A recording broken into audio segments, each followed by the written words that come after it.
우리 하나님 말씀 요한복음 2장 1절 말씀입니다. 찾으신 줄 알고 봉독 드리겠습니다. 요한복음 2장 1절입니다.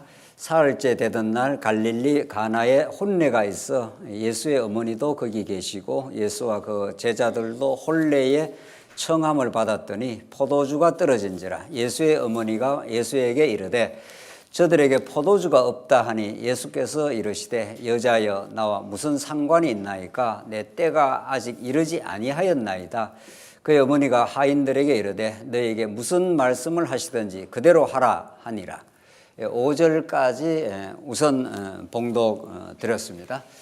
요한복음은 아주 평이한 이해를 할 수도 있고 가장 그 평이한 이해 속에서 심오한 이해가 있다는 것이 신학자들이 요한복음에 대해서 연구하면서 그 찬탄을 맞이 않는 복음서가 이 요한복음입니다.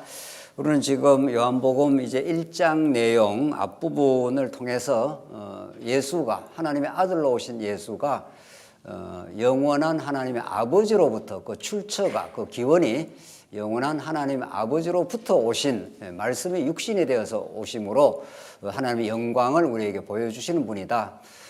그러니까 예수를 통해서만 우리는 하나님이 어떠신 분인가를 알 수 있다. 예수님이 계시의 절정이고 하나님의 뜻의 구현체이다 이런 뜻입니다. 예수의 일거수일투족 그의 정언들을 우리가 종합하면은 하나님이 어떠하신 분인가를 우리가 알 수 있다 이런 뜻입니다.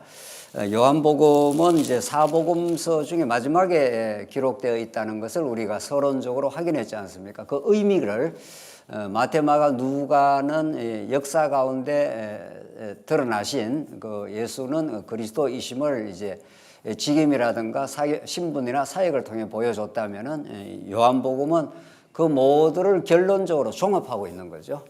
예수의 근본적인 본성, 그가 궁극적으로 하나님의 아들을 통해서 하나님의 본체이시다. 이런 것들을 우리에게 가르쳐 주고 있습니다. 우리는 지금 1장 내용을 통해서 이제 그런 서론적이고 또 예수님이 제자들을 부르심으로 당신이 하나님의 아들이시오. 나다니엘에게 특별히 지난 시간 이스라엘의 임금이다. 참 이스라엘, 구약의 이제 이스라엘을 넘어서는 신약의 영적 이스라엘의 왕으로 오셨다. 하나님 나라를 이 땅에 보여주시기 오셨다. 그래서 하늘이 열리고 하나님의 사자들이 인자 위에 오르락내리락 하는 새 세상을 열어주시는 분이시다 하는 것이 우리 1장 지난 시간의 내용이고 오늘 2장 내용은 우리가 잘 알고 있는 가나의 혼인잔치, 물을 포도주로 바꾸는 표적을 행하시는 사건입니다.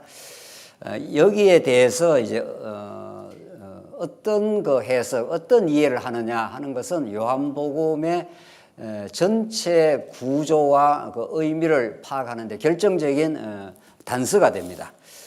그저 포도주가 떨어진 그 혼인잔치에 포도주 떨어졌다 하는 것은 이제 가장 필요한 요긴한 그 혼인잔치에 필요한 그 내용이 이제 없어진 모자라는 거 아닙니까? 그런 그 혼인잔치에 필요한 것들, 인생사에 필요한 것들을 채워주시는 분이다. 이 정도로 만약에 요한복음을 본다면, 오늘 본문 사건을 본다면은 그것은 너무도 가난한 해석이고 피상적 해석인 거죠. 우리의 뭐 필요를 채우시는 분이다. 물론 하나님은 우리의 이 땅에 살아가는 모든 필요를 채우시긴 합니다. 그러나 오늘 이 물을 포도주로 바꾼 이 사건 안에 담겨 있는 복음의 의미는 그 정도의 내용이 아닌 거죠. 2장 1절 한번 차근차근 물을 포도주로 바꾸는 표적인데 이게 이제 하나님의 아들임을 확정하는 내용인데 하나하나 보십시다. 우선 사흘째 되는 날 이렇게 해서 그 앞에 1장에서 어떤 사건이 있으면서 이튿날 또 이튿날 하면서 그 날짜를 자꾸 이제 사도 요한이 거론을 합니다. 이것도 다 사도 요한의 의도적인 거죠. 이튿날 하다가 오늘은 사흘째 되는 날 하면서 이제 갈릴리 가나에 혼례가 있어 이렇게 하지 않습니까? 이것을 보면은 우리가 요한복음 전 앞부분부터 지금까지의 메시지가 창조 사건을 재해석하고 있다는 걸 알 수 있습니다. 창조의 첫째 날, 둘째 날, 셋째 날, 6일까지 이렇게 나가듯이 태초에 말씀이 계시고 그 말씀이 빛이시고 그 안에 생명이 있다 하는 것은 창세기 사건에 하나님이 하늘과 땅을 지었는데 땅이 혼돈하고 공허하며 흑암이 깊음 위에 있는데 빛이 있으라 함으로 첫째 날 시작이 되지 않습니까? 그런 것처럼 이제 그 창조 사건을 요한복음의 맥락에서 지금 새 창조의 사건으로 재해석을 해주고 있는 겁니다. 요한복음이. 그러니까 창세기와 요한복음 굉장히 긴밀한 상관성을 가지고 흘러간다는 걸 우리가 사흘째 되는 날, 이 날을 거론하면서 이제 드러나고, 두 번째, 갈릴리 가나에 혼례가 있어 혼인 잔치를 예수님의 복음 증거의 배경으로 깔아놓는 거죠. 그러니까 요한복음의 복음서에 나타나는 어떤 사건도 의도적인 배치입니다. 물론 이제 근본적으로 성령 하나님께서 사도 요한을 통해서 이제 혼인집에서 예수님이 물을 포도주로 바꾸지 않습니까? 혼인이라는 건 제가 여러 차례 말씀드렸습니다만은 창세기 1장에서 3장이 성경 전체를 이제 바라보는 성경의 창구인데, 복음을 바라보는 창구인데, 1장 내용이 창조가 있고 이제 창조 마지막 날 하나님 나라 언약이 있고 2장에서 혼인이 나오지 않습니까? 아담과 하와가. 그러니까 하나님 나라는 혼인이라고 하는, 결혼이라고 하는 언약 관계로 표현을 합니다. 아담과 하와를 이제 혼인, 둘이 한 몸을 이루는 것, 내 뼈 중에 뼈요 살 중에 살이라 해서 하나님 나라라는 것이 어떻게 이제 성경의 모든 사건은 여러분과 저에게 하나님 나라를 통해서, 하나님 나라 언약을 통해서 하나님이 어떠신 분인가를 가르쳐 주는데, 여러 비유, 여러 사건을 동원을 하시는 거죠. 하나님의 크심, 그 입체적 위대하심을 우리가 이렇게 단번에 알 수가 없지요. 한 사람도 마찬가지입니다. 한 사람의 그 깊이와 넓이를 알기 위해서 결혼해가지고 오래 살아보고 이 일도 겪어보고 저 일도 겪어보면서 그 사람의 내면과 그 사람의 성격과 그 사람의 약점과 강점을 자꾸 알아가듯이 우리 사람의 그 깊이도 자꾸 겪어보고 시간을 가면서 이렇게 알아가듯이 하나님에 대해서 항차 하나님에 대해서 알아가는 것은 우리가 직관적으로 탁 이렇게 알 수가 없습니다. 하나님은 직관적으로 우리를 딱 아시죠. 영혼 안에서 김아무개는 이런 존재로 내가 짓는다. 누구는 이런 존재로 지어서 내가 택한 백성을 삼겠다. 이렇게 하나님은 아주 직관적으로 딱 아십니다. 그러니까 하나님의 그 영원하심 지식이라는 것은 시간이 필요가 없죠. 그래서 영원에 가면은 영원한 현재밖에 없습니다. 시간이라는 게 없습니다. 기다림도 없고 영원히 하나님이 존재하시는 거죠. 그러니까 하나님의 지식도 영원하십니다. 그러나 우리 인간의 지식은 겪고 또 배우고 또 겪고 또 자꾸 이렇게 과정을 거치듯이 여러 사건을 통해서 하나님의 어떠하심을 알아가는 거죠. 그중에 결정적으로 중요한 것이 혼인 사건입니다. 그것이 이제 창세기 2장에 아담과 하와가 한 몸을 이루는 이제 사건으로 보여주지 않습니까? 그것을 예수님이 오늘 혼례라는 이 혼인이라는 메시지 배경을 깔고 지금 물을 포도주로 바꿔내는 사건을 지금 의도적으로 배치를 하고 있는 거죠. 지금 오늘 본문의 내용은. 그래서 창세기에서 하나님 나라 언약을 혼인이라는 사건을 통해서 보여주신 하나님은 예수님이 이 땅에 찾아오셔서 여러분과 저를 신부로 삼는 거죠. 혼인하러 오신 겁니다. 그러니까. 그리고 새하늘과 새 땅에서 영원한 혼인 잔치가 이루어지는 거죠.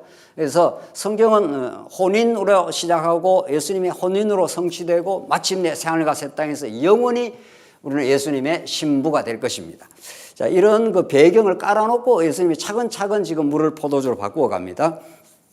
2절에 예수와 그 제자들도 혼례의 청함을 받았더니 포도주가 떨어진지라 예수의 어머니가 예수에게 이르되 저들에게 포도주가 없다 하니, 그러니까 포도주가 떨어졌습니다. 포도주 하는 것은 굉장히 중요한 복음적 상징을 갖고 있습니다.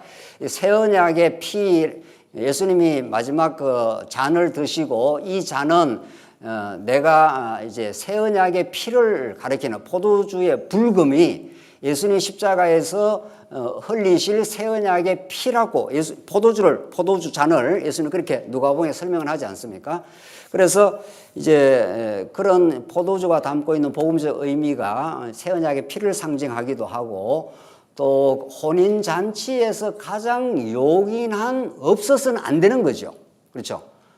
특히 유대 사회에서 포도주가 떨어졌다 하면은 이제 그 혼인 잔치의 흥겨움, 기쁨, 혼인 잔치의 즐거움 뭐 이런 것들을 할 수 있는 그 핵심이 없어졌다 이런 뜻입니다. 네. 그래서 포도주 떨어지면 혼인 잔치가 뭐라 그래야 됩니까? 혼인 잔치가 즐거운 혼인 잔치가 어떻게 된다는 겁니까? 이제 기쁨이 사라지는 거죠. 네.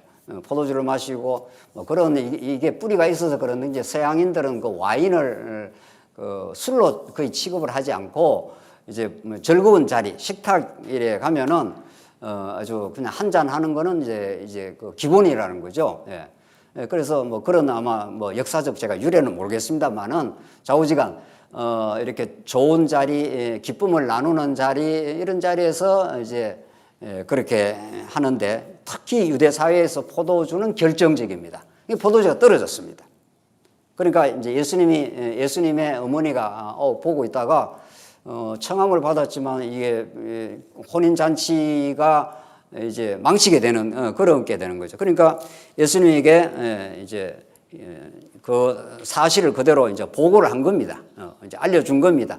저들에게 포도주가 없다 이렇게 이제 그 아들이죠. 예수님 아들이 그렇게 하니까 예수님의 반응을 한번 보십시오. 예수님의 반응이 이게 심상치 않습니다. 예사롭질 않습니다. 그러니까 성경에서 예수님이 한마디 하시는 그 내용을 그냥 우리가 일상적 대화로 읽어 나오면 안 되는 거죠. 한번 이거 보십시다. 예수께서 이러시되 여자여, 자기 어머니를 갑자기 뭐라고 합니까? 여자여, 이거 무식하거나 싸가지 없거나 이런 내용이 아닙니다. 귀나이라는 헬라어는 굉장히 그 귀부인 이런 건데 이게 이제 예수님이 어머니여 하면은 예수님과 어머니 사이가 그냥 친족 관계죠. 가족 관계를 이제 어머니와 아들 관계인데 갑자기 객관화 시켜가지고 여자여라고 하는 뭐 여자여라는 나쁜 언어가 아닙니다. 이게 상황을 확 바꾼 거죠. 어머니와 아들 관계가 아니라 여자여 함으로 예수님이 어머니이긴 육체의 어머니이긴 하지만은 마리아가 예수님의 어머니이긴 하지만은 예수님의 본질적 사역, 본질적 정체성은 어머님 관계를 포함은 하지만 그것과는 전혀 다른 내가 사역을 하러 왔다. 지금 그 말입니다. 그렇죠? 이 말 자체가 우리 일반 대화가 아니죠. 뭐 우리가 보통 어머니가 아들한테 얘야 이게 지금 결혼 잔치에 왔는데 포도주가 떨어졌네 하면 그렇습니까? 뭐 포도주를 좀 구해 올까요? 뭐 이렇게 반응을 해야 이게 정상적인 대화가 아닙니까? 예수님은 정상적 대화가 아닙니다. 그렇다고 예수님의 대화가 비정상적이다 이런 말은 더더욱이 아니고요. 예수님의 대화는 땅에서 대화를 하지만은 어떤 결정적인 시간이 딱 오면은 예수님의 자기의 본질적 정체성을 드러냅니다. 구주의 신성을 딱 드러낸다고요. 육체의 관계, 어머니와 아들의 육체적 관계, 그냥 일반적인 가족 관계를 딱 바꾸는 거죠, 예수님이. 그걸 알 수가 있습니다. 이제 그렇게 읽어야 되는 거죠. 그러니까 요한복음의 메시지는 평범하게 흘러가다가 보통적인 대화를 하다가 갑자기 스위치가 돼가지고 딱 바뀌면서 하늘의 메시지가 딱 떨어지는 거죠. 그걸 우리가 이제 요한복음에서 읽을 수가 있습니다. 그래서 예수님이 여자여 나와 무슨 상관이 있나이까? 이것도 굉장히 퉁명스러운 반응입니다. 그렇죠? 뭐 내가 내한테 왜 그런 일을 하십니까? 뭐 그렇게 한다는 것도 좀 이상하지 않습니까? 고분고분하지 않는 거죠. 어느 자식이 엄마가 좀 얘야 요즘 포도주가 떨어지면 어떻게 해결을 할까? 이렇게 해서 어떻게 한번 알아보지요라든가. 저는 좀 해결하기가 어렵네요. 뭐 이 정도는 나와야 되는데 나와 무슨 상관이 있나이까? 아주 이걸 뭐라 그래야 되나요? 그러니까 대화 결이 아주 좀 안 맞습니다. 예. 갑자기 무슨 상관이 있나이까 하면서 하시는 말이 이제 중요합니다. 그 다음 말이 아주 결정적으로 중요합니다. 내 때가 아직 이르지 아니하였나이다. 그러니까 내가 지금 포도주 정도를 내가 해결해 주러 온 게 아니고 포도주가 담고 있는 복음적 의미는 내 사역의 마지막 최종적 어떤 사역인데 그때가 아직 안 왔습니다. 자, 이 말을 이제 뭐라고 해석을 해야 되느냐 이거죠. 그 예수님이 내 때라는 것이 무엇을 함의하느냐, 무엇을 의미하느냐가 중요하죠. 이게 무엇입니까? 그냥 대충 때려잡으면 됩니다. 뭐 결정적으로 중요한 거. 뭐 때려잡는다는 말은 너무 좀 과한 편이고 요한복음에 때라는 말, 내 때라는 말이 7번 나오는데 내 때가 아직 안 이르렀다. 또 이제 좀 지나가면 내 때가 왔습니다. 왔다 이런 표현이 나오는데 7번 나오는 중에 이제 첫 번째인데 이게 전부 뭐하고 관련이 있는가를 한번 확인하기 위해서 조금 답을 바로 얻기 전에 요한복음 다른 표현, 다른 때를 한번 보겠습니다. 그러면 이 때가 무엇을 지향하고 있다는 걸 알 수 있습니다. 예수님 내 때가 아직 안 왔습니다. 지금 그 어머니한테 그렇게 대답했잖아요. 그 때가 무슨 때냐고요. 그렇죠? 그걸 알아야 오늘 이 본문의 그 의미가 풀립니다. 자, 그걸 찾기 위해서 요한복음 12장 23절 한번 보겠습니다. 요한복음 12장 23절입니다. 여기 앞에 스크린 봐도 됩니다. 예수께서 대답하여 이르시되 인자가 영광을 얻을 뭐라고 했습니까? 때가 왔도다. 여기 이제 12장이 이제 예수님께서 이 땅에 오셔서 쭉 다 표적을 보여주시고 당신이 하나님의 아들임을 보여주시고 아버지께로 가시기 직전입니다. 이제 아버지께로 13장, 14장이 이제 본격적으로 고별사가 나오고 예수님이 이제 나는 아버지께로 간다 하는 거기 나오면서 12장이 그 맥락입니다. 그러니까 예수님께서 대답하였을 때 인자가 영광을 얻을 때가 왔도다. 이 영광의 의미도 이제 중요하죠.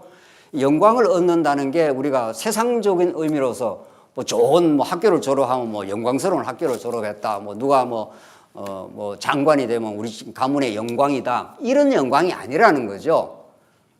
하나님께서 자기 영광을 보여주는 방식이 이게 이제 인자가 영광을 얻을 때가 왔도다는 것은 예수님이 뭐하러 가신다 이런 말입니까? 죽으러 간다 이 말입니다. 십자가를 지러 가는 것을 예수님이 내가 영광을 얻을 때가 왔다. 내가 아버지께로 가기 위해서 고난받고 죽으러 갈 거다. 그걸 의미합니다. 그러니까 예수님의 십자가 죽음이 하나님의 살아계심과 그 무궁한 속성의 영광을 가장 잘 드러내는 방식입니다. 쉽게 말해서 아버지가 부모의 사랑이 자식을 위한 부모의 사랑이 부모의 그 고생을 통해서 잘 드러난다고 볼 수 있잖아요. 그렇죠?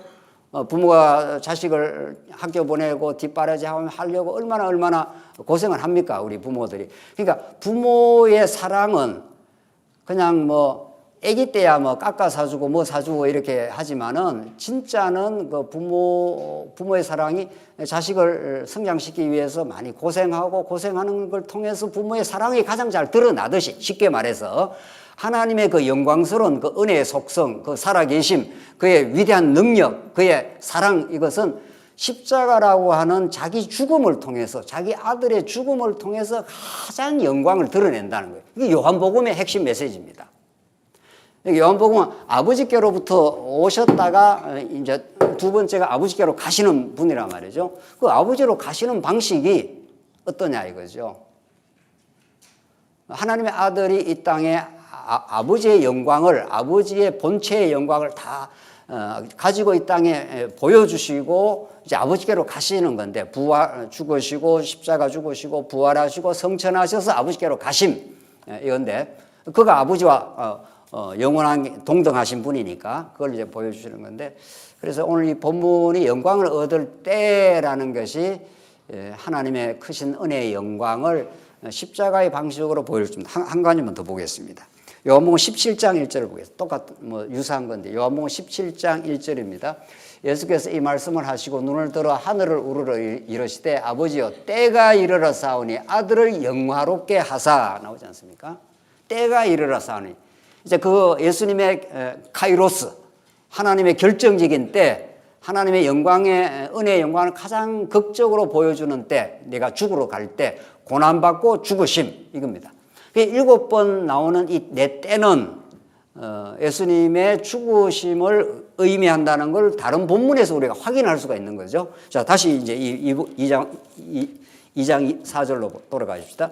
그래서 예수께서 이르시되 여자여 나와 무슨 상관이 있나이까 내 때가 아직 이르지 아니하였나이다 하는 것은 어머니한테 불손하게 이렇게 말하는 그 표현이 아니라 어머님 내가 한번 알아보지요 이렇게 안 했다는 거 아닙니까? 이 본문에 따르면은 이게 지금 혼인집에 포도주 떨어진 게 나하고 무슨 상관이 있습니까? 하면서 예수님은 지금 이 땅에 찾아오신 것이 어머니와 아들이라는 육신의 가족관계, 육체적 가족관계와는 전혀 다른 차원의 영원한 하나님의 아버지의 아들로 오셔서 당신이 앞으로 죽으실 그때가 온다. 그때가 바로 새 언약의 피를 내가 흘릴 때가 온다. 이런 지금 혼인잔치에 없어진 포도주를 정도를 내가 지금 피로를 채워주는 존재가 아니다. 그 포도주 자체가 예수님이 이 잔은 내 새 언약의 피라 그랬기 때문에 포도주 자체가 내가 십자가에 흘릴 피를 상징하지 않습니까? 그러니까 우리가 성찬식 할 때 포도주를 먹는 것은 이게 예수님께서 우리를 위해서 흘리신 피를 기념하기 위해서 하지 않습니까?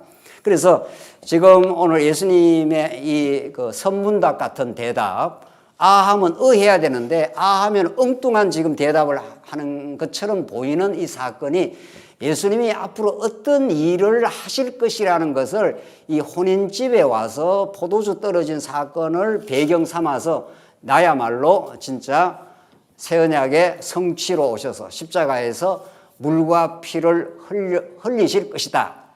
그 때가 이제 앞으로 오게 돼 있다. 이것을 지금 증언을 하고 있는 거죠. 이 혼인집 사건을 통해서 조금 더 보입시다. 그래서 그걸 보기 전에 지금 여자애라는 게 또 한 본문에 나옵니다. 그거까지는 한번 확인해 보세요. 지금 우리가 요한복음 2장을 배우고 지금 19장 처음과 끝인데 여자애라는 게 19장에 한 번 더 나옵니다. 19장에 예수님이 이와 유사한 그 메시지인데 한번 보십시다. 요한복음 19장 요거는 한번 찾아보겠습니다. 26절입니다. 요한복음 19장 26절에 어느 장면에서 예수님이 다시 예수님의 어머니를 여자여 이렇게 부르고 아주 객관화시켜가지고 어머니 이렇게 안 부른다는 겁니다. 26절 보겠습니다. 19장 26절입니다. 예수께서 자기의 어머니와 사랑하시는 제자 요한입니다. 제자가 곁에 서 있는 것을 보시고 자기 어머니에게 말씀하시되 여자여 귀나이라고 하는 헬라어 어머님 이렇게 말 안 하고 여기서도 여자여 이렇게 말하지 않습니까? 보소서 아들이니이다. 그 요한을 아들로서 딱 치환을 합니다. 바꿔치기를 하는 거죠. 이게 그냥 요한은 사랑하는 제자 요한은 그냥 예수님의 제자죠. 제자 중에 하나죠. 그런데 예수님이 십자가 바로 죽기 전입니다. 이 장면이 십자가에서 내가 다 이루었다. 바로 이제 죽기 운명하시 직전에 자기 어머니한테 여자여 보소서 아들이니이다. 요한을 아들로 지칭을 하는 거죠. 조금 더 읽고요. 27절 또 그 제자에게 이르시되 보라 내 어머니라 하신데 그때부터 그 제자가 자기 집에 모시니라. 그러니까 자기 어머니 마리아를 요한한테 너 어머니라 해라 이런 말이죠. 이게 무슨 말입니까? 그러니까 이 말은 우리가 이 땅에 살아가는 육체적인 의미에서 가족관계, 어머니가 있고 우리가 아버지가 있고 뭐 우리 자식이고 그러지 않습니까? 또 우리의 또 자식이 있고 이런 육체적 가족관계가 다가 아니다 이런 뜻입니다. 육체적 가족관계는 하나의 이것도 영원한 가족관계, 영원한 신령한 가족관계를 깨닫기 위해서 우리가 이렇게 가족관계로 사는 것뿐이지 이것을 통해서 진짜 알아야 될 것은 지금 여자여 보소서 아들이니이다 하면서 또 그 제자에게 요한에게 이르기를 보라 내 어머니라. 뜬금없이 요한한테 마리아를 어머니라 이렇게 하라 이런 말입니다. 그러니까 완전히 신령한 하나님 나라의 가족관계가 시작이 된다 이런 뜻입니다. 또 예수님이 또 누가 찾아왔을 때 누가 뭐 어머니 찾아왔다 하니까 누가 뭐 어머니냐 하나님 뜻대로 하는 자가 내 어머니라 이렇게 하면서 이렇게 육체적 관계로 자꾸 이렇게 설명하는 것을 예수님이 딱 바꿔버리지 않습니까? 그렇습니다. 우리가 이 땅에 육체적 관계로 살기도 하고 세상살이 하기도 하지만은 그거는 본질이 아니라는 겁니다. 그러니까 이 여자여 하며 부르는 이 사건이 여기에서도 한번 나타나고, 여자여 이게 무슨 내하고 상관이 있나이까? 내 때가 아직 이르지 않았다. 나는 십자가에서 죽으러 이 땅에 온 하나님 나라의 정체성을 가지고 이 땅에 하나님 나라를 선포하고 실현하기 위해서 십자가에 죽을 것이다. 그걸 통해서 하나님의 뜻이 이루어진다. 그래서 여자여라는 것을 2번 나오는 거 꼭 기억하시고, 여기서 여자여 해서 이제 제자와 스승과의 관계가 아니라 새로운 신령한 하나님 나라 가족 관계로 이제 변해버립니다. 그래 지금 우리도 마찬가지죠. 우리도 김아무개 뭐 이아무개 이렇게 육체의 그 부모의 성실을 타고나지만 우리의 만남은 그런 게 아닙니다. 하나님 아버지의 그 사랑 속에 한 가족이 된 거죠. 그래서 우리가 형제 자매라 그러지 않습니까? 그게 우리의 본질적 정체성입니다. 목사, 장로 뭐 이런 건 하나의 직분일 뿐이고, 그거야 뭐 하다가 일이 끝나면 그거 그만두게 되지 않습니까? 그러나 우리는 예수를 통해서 하나님 아버지의 사랑을 받는 형제 자매가 된 거죠. 이런 그 의미가 너무 중요합니다, 사실은. 다시 이제 본문으로 돌아가겠습니다. 자, 그래서 5절, 그의 어머니가 하인들에게 이르되 너희에게 무슨 말씀을 하시든지 그대로 하라 하니라. 6절, 거기에 유대인의 정결 예식을 따라 2-3통 드는 돌 항아리 6이 놓였는지라. 예수께서 그들에게 이르시되 항아리 물을 채우라 하신즉 아기까지 채우니 이제는 떠서 연회장에게 갖다 주라 하시매 갖다 주었더니 연회장은 물로 된 포도주를 맛보고 또 어디서 났는지 알지 못하되 물 떠온 하인들은 알더라. 연회장이 신랑을 불러 말하되 사람마다 먼저 좋은 포도주를 내고 취한 후에 낮은 것을 내거늘 그대는 지금까지 좋은 포도주를 두었도다. 그러니까 연회장은 연애를 이거 주관하는 사람 있지 않습니까? 결혼식을 주. 이 사람은 이 포도주가 지금 어디서 어떻게 해서 난지 모르는데 그 물을 떠온 하인들은 아는 거죠. 이게 물을 채워놨는데 물이 포도주로 다 바뀌어버린 겁니다. 그러니까 이제 기적이 일어난 거죠. 그 기적을 요한복음에서는 이제 표적이라고, 우리말 번역은 표적이고 영어로 헬라어로는 세메이온인데 표적이라는 게 세메이온, 영어로 하면 사인입니다. 사인.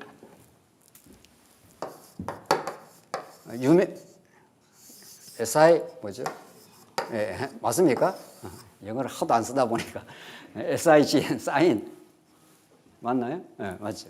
사인. 사인이라는 건 누가 어떤 위대한 사람, 뭐 어떤 사람이 오면 우리가 사인을 받지 않습니까? 그 사인을 받는 건, 사인은 무엇을 어떤 본체를 지시를 하죠. 이 사인이라는 것은 누가 왔다 이런 뜻이죠. 그렇죠?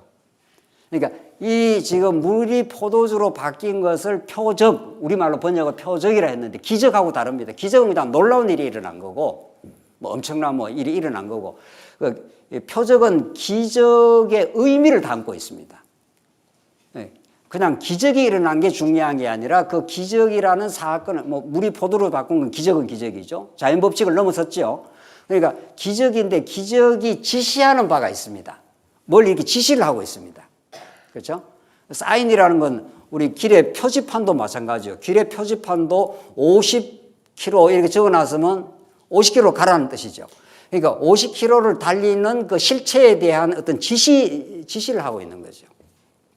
예수님이 행하신 그 일은 예수님이 어떤 분이라는 것을 지금 지시를 해주고 있습니다. 자, 그래서 중요한 것은 이제 그 연회장은 지금 깨닫지 못하고 했는데 중요한 것은 6절입니다. 6절 보십시다. 6절 다시 한번 보십시다. 거기에 유대인의 정결 예식을 따라 이렇게 되어 있지 않습니까? 예수님이 물로 포도주를 바꾸는 것은 구약의 배경 속에서 이루어지는 사건입니다. 구약의 모든 율법의 배경 속에서 예수님이 율법을 근거로 혹은 구약 언약을 근거로 차근차근 당신의 그 본질을, 정체성을 지금 설명하고 있는 거죠. 그래서 율법적인 그 율법에 근거한 유대인의 정결 예식을 예수님이 오셔가지고 포도주로 성취되는 새 언약으로 완성을 시킵니다. 그러니까 구약은 이제 정결 의식을 하니까 어디 나갔다 들어오면 물로 씻고 하지 않습니까? 바리새인들이 예수님의 제자들 보고 왜 저들은 안 씻느냐? 우리는 철저하게 씻어서 우리가 깨끗하게 지금 하려고 한다. 율법대로 한다. 이랬는데 예수님은 그런 물로 우리를 씻어서 죄를 정결케 하는 것은 구약 시대로 충분하다. 이 말입니다. 그러니까 예수님의 모든 사역은 구약은 모든 언약이고 그 언약을 이룰 때 하나님 나라 언약을 이룰 때 율법이라는 언약을 사용하십니다. 이게 이제 하나님 나라를 통치하는 방법이니까 율법 언약을 구약에 이렇게 사용해서 하나님이 여호와 되심을 이제 증명을 합니다. 내가 하나님 나라를 이루겠다. 자손도 번창하고 땅도 정복하고 다윗 왕을 통해서 다스리기도 하면서 뭘 통해서 율법이라는 방식을 통해서 그 정결 예식도 율법 안에 한 내용입니다. 죄를 정결케 하는 한 방법이었습니다. 그런데 이 모든 율법의 언약은 예수 안에서 완성되고 성취됩니다. 어떻게? 율법의 내용을 이렇게 예수님이 쭉 받아가지고 율법을 폐하러 온 게 아니죠. 예수님은 율법을 폐하러 온 게 아니라 율법의 내용을 그대로 받아가지고 성취, 완성, 그러니까 율법보다도 훨씬 더 능가하고 율법을 대체를 해서 완성을 해버립니다.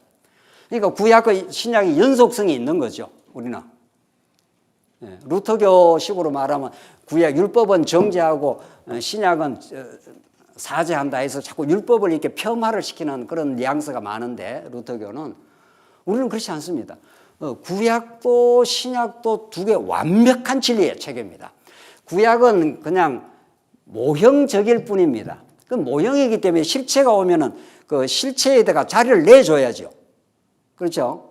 모형이라는 거는 모델집을 지어놨는데 아파트 모델집을 지어놨는데 이제 앞으로 이렇게 집 지으면 이런 집입니다라고 해서 모델집을 지어놓고 진짜 이제 아파트를 짓지 않습니까? 아파트를 다 지어놨습니다. 지어놓으면 모델집은 어떻게 해야 되죠? 철거를 해야죠. 그렇죠?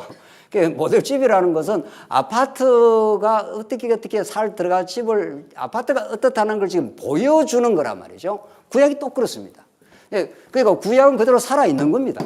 우리가 구약을 읽지 않습니까? 구약을 읽어야 진짜 신약에서 실체가 구약보다 훨씬 능가하고 그걸 대체하고 완성을 합니다. 요 표현이 중요한데 능가하고 대체해서 완전히 성취합니다. 완성합니다.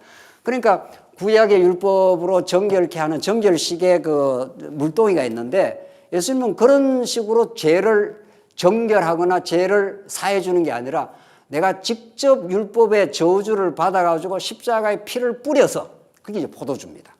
우리가 그게 상징이 그거 아닙니까? 그래서 새 언약의 피를 내가 뿌려줌으로 내가 하나님 나라를 온전히 내가 성취하겠다. 죄를 온전히 사해주겠다 하는 이 복음의 메시지가 물로 포도주를 바꾸는 사건입니다. 우리 누가복음 잘 아는 거죠. 예수님에게 마지막 만찬할 때 이 잔은 내가 흘릴 새 언약의 피라 하면서 이걸 오고 오는 세대에 꼭 기념해라. 이걸 기억해라. 그 십자가 사건을 기억하고 부활의 진리를 기억하라. 그렇게 말한 거죠. 그래서 예수님의 십자가 요한복음 19장에서도 예수님 십자가 죽으실 때 물과 뭐를 쏟았다 그랬습니까? 피를 쏟았다 그럽니다. 물과 피, 이게 전부 예수님의 십자가 사건에 함께 따라 나오는 사건이죠. 오늘 여기도 물로 된 포도주 아닙니까? 물을 피로 바꾼 거죠. 이 해석이 정당함을 우리가 어떻게 알 수 있는가 하면 요한일서로 한번 가보겠습니다. 요한일서. 여러분 조금 깊이 봐야 됩니다. 요한일서 5장 5절입니다. 그렇게 성경 자체가 설명하고 있는지 한번 보겠습니다. 요한일서 5장 5절입니다. 이 물, 피, 그리고 십자가 사건, 이게 이제, 그리고 십자가 사건은 이제 성령으로 우리에게 깨닫게 하는 건데, 요한일서 5장 5절 한번 보겠습니다. 읽겠습니다. 5절. 예수께서 하나님의 아들이심을 믿는 자가 아니면 세상을 이기는 자가 누구냐? 이는 물과 뭐랍니까? 피로 임하시니니 곧 예수 그리스도시라. 물로만 아니요 물과 피로 임하셨고 정언하는 이는 성령이시니 성령은 진리니라. 정언하는 이가 셋이니 성령과 물과 피라. 또한 이 셋은 합하여 하나이니라. 그러니까 십자가에서 물과 피를 쏟은 사건을 우리에게 정언해 주는 분, 그걸 깨닫게 해주는 분. 사람 죽으면 다 피를 흘릴 수도 있는 거죠. 예수님만 십자가 죽은 게 아닙니다. 그 당시에 엄청나게 많은 사람들이 십자가형으로 많이 죽었습니다.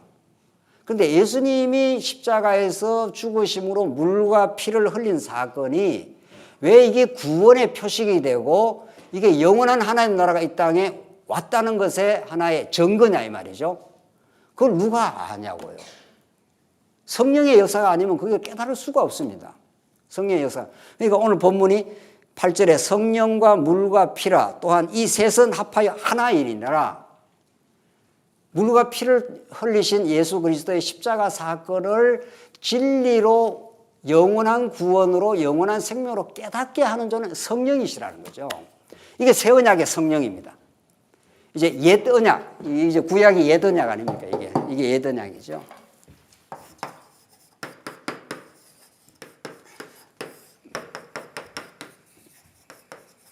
이게 옛 언약은 전부 모형이고 그림자니까, 모형 그림자는. 그러니까 여기 물동이에다가 두세 통 드는 그 돌 항아리가 있었죠. 구약에는 이런 방식으로 물을 뿌려가지고 정결케 하는 방식이었지만 이제 새 언약에는 그런 방식을 안 한다. 그 방식보다 훨씬 실체적이고 훨씬 능가하고 그런 방식을 대체하여 완성시켜버릴 십자가 사건으로 그리고 부활 사건으로 하나님은 자기 계시를 하시겠다.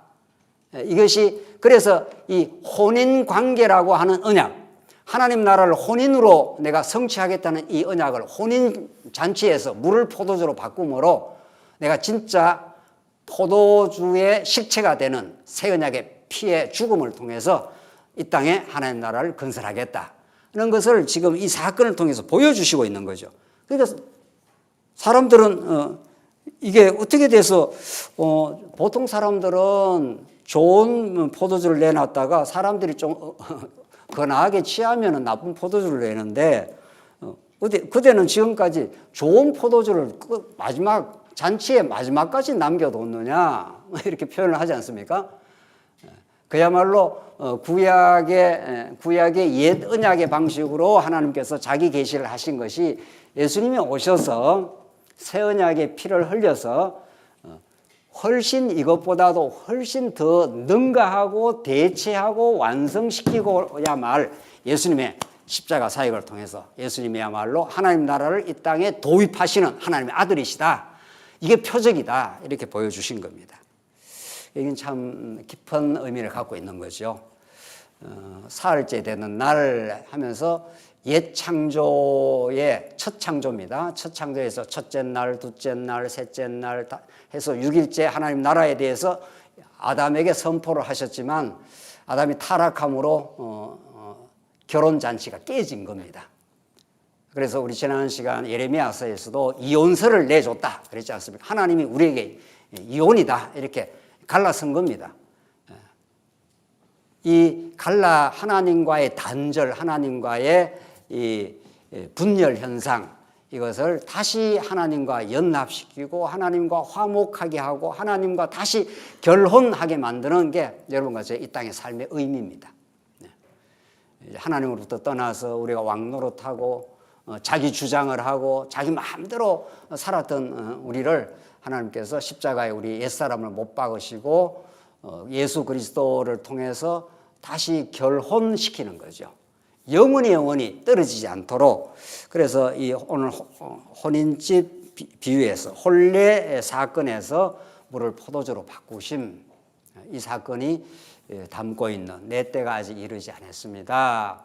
예수님의 때가 곧 오면 영광을 하나님께서 거두을 것이고 하나님께 영광의 날이 오는데 그것이 예수님께서 십자가의 죽으심을 통해서 그 뜻을 이룬다. 그 결론을 11절에 이렇게 말합니다. 예수께서 이 첫 표적을 갈릴리 가나에서 행하여 뭐라고 했습니까? 그의 뭐죠? 영광을 나타낸다.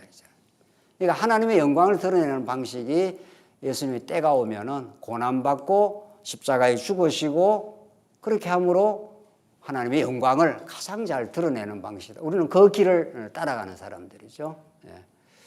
이 땅에서 여러 가지 어려움을 겪기는 하더라도 하나님께서 예수를 믿었다는 것은 십자가 사건을 믿고 그의 부활의 진리를 믿는다는 것은 이 세상이 우리에게 전달해 주지 못한, 가져다 주지 못한 하나님의 영광, 그 평안, 내가 너에게 주는 평안은 세상이 주는 평안과 달라서 하면서 요한복음이 그 말씀을 하지 않습니까?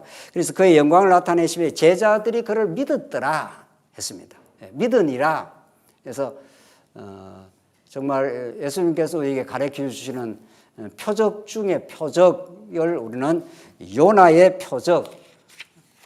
유대인들은 자꾸 대단한 다윗 왕국보다 더 큰 군사적이고 물리적인 큰 나라가 이 땅에 와서 로마를 때려 눕히고 우리를 평안케 하는 그런 메시아관을 가지고 있지 않습니까? 그러나 예수님이 십자가에 죽으러 가신다니까 전부 다 제자들도 다 싫어했습니다. 심지어 베드로는 예수님 그러면 안 됩니다 이렇게 꾸짖지 않습니까? 예수님께 당장 이 사탄아 물러가라. 베드로를 사탄으로 지적을 합니다. 사단에게 사로잡히면은 예수님이 가시는 길을 알 수가 없고 자기들이 좋은, 자기들한테 유익한 하나님 나라를 이루어 달라는 거죠. 그게 민속 메시아 사상, 엉터리 메시아 사상인 거죠. 예수님의 참 메시아, 참 왕은 오늘 물을 포도주로 바꾼 이 사건 속에서 내 때가 이르지 않았습니다. 내 때가 오면 나는 죽으러 갈 것입니다. 이런 말이죠. 예수님 죽어 되살아나는 그 표적을 내가 요나의 표적밖에는 너에게 가르쳐 줄 것이 없다. 마태복음 12장 39절 한번 보십시오. 마태복음.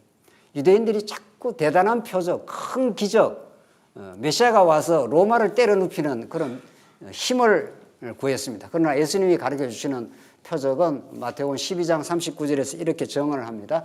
예수께서 대답하여 이르시되 악하고 음란한 세대가 표적을 구하나 이때 표적은 큰 놀라운 힘을 가지고 우리를 좀 편안하게 해달라. 육신적으로 이런 말이죠.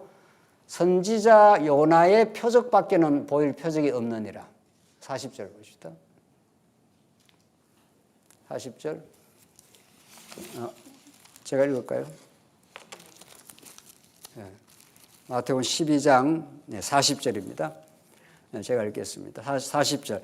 요나가 밤낮 사흘 동안 큰 물고기 뱃속에 있었던 것 같이 인자도 밤낮 사흘 동안 땅에 있으리라. 요나가 큰 물고기 뱃속에 사흘 동안 있다가 토해내서 나왔지 않습니까? 그런 것처럼 인자도 밤낮 사흘 동안 땅에 있으리라. 십자가에 고난받고 십자가에 죽으시고 3일 동안 땅에 묻혔다가 3일 만에 부활. 십자가와 부활의 표적이 요나의 표적입니다. 이것밖에 보여줄 거 없다. 이것으로 예수님의 사역이 종결이 된다. 이것을 진짜로 깨닫는 게 신앙이다. 이런 거죠. 그걸 통해서 하나님 나라가 이 땅에 이루어지고 하나님의 언약적 모든 역사가 이루어진다. 그렇게 예수님이 말씀하시고 우리 다음 시간 확인할 것이 성전 청결 사건입니다. 이게 얼마나 잘 연결이 되는지 모릅니다. 지금 물로 포도주를 바꾸는 이 하나님 나라의 표적, 당신이 때가 이르러 십자가에 죽고 부활하심으로 아무도 이 땅에 도입할 수 없는 그 하나님 나라, 하나님의 통치 속에 주어지는 참된 평강, 이런 나라는 그 하나님 나라로 보여준 나라는 성전의 방식으로 온전하게 이루어진다 하는 것이 우리 다음 시간에 공부하게 될 6월절 가까울 때 예수님이 그 가짜 그 장사꾼들 있지 않습니까? 건물 성전에서 장사하느라고 정신 없습니다.